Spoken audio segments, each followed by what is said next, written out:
মুসলিমা আক্তার আপনি লিখেছেন, আমি আগে পর্দা করতাম না, এখন করি। আমার আগের কিছু ছবি আমার পুরান ফেসবুক আইডিতে দেয়া ছিল, সেই ফেসবুক আর আমার কাছে নেই, সেটা হ্যাক হয়ে গেছে।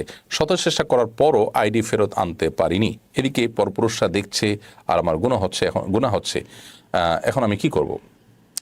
মুসলিমা, আপনি যেহেতু চেষ্টা করেছেন এবং কোনো উপায়ে সে আইডি আপনি উদ্ধার করতে পারেননি এবং আপনার ছবিগুলো থেকে যাচ্ছে এবং মানুষ দেখছে এবং আপনার গুনাহ হচ্ছে, তো আপনার সাধ্য অনুযায়ী আপনি সব চেষ্টা যেহেতু করেছেন, আশা করা যায় আল্লাহ তাআলা আপনাকে মাফ করবেন। আল্লাহর কাছে আপনি ইস্তেগফার করবেন আপনার ভুলের জন্য, এবং এখনও সেই ছবিগুলো অনলাইন থেকে সরাবার জন্য কোনো ওয়ে যদি থাকে, আপনার সাধ্য অনুযায়ী সেই চেষ্টা আপনি করতে থাকবেন এবং আল্লাহর রাব্বুল আলামিন ক্ষমা করবেন ইনশাআল্লাহ, আপনার ইচ্ছার বাইরে যদি কোনো অন্যায় এবং গুনাহ হয়ে থাকে। তবে এই ধরনের গুনাহ করার সময় আমাদের এই জন্য চিন্তা করা উচিত যে গুনাহগুলো, প্রতিটা গুনাহেরই ভয়াবহতা অনেক বেশি, কিন্তু কিছু কিছু গুনাহ আছে যে গুনাহগুলো আসলে এর ক্ষতিকর দিকগুলো আমাদেরকে দীর্ঘমেয়াদে বহন করে বেড়াতে হয়, সেজন্য সেগুলো থেকে বাঁচার আপনার চেষ্টা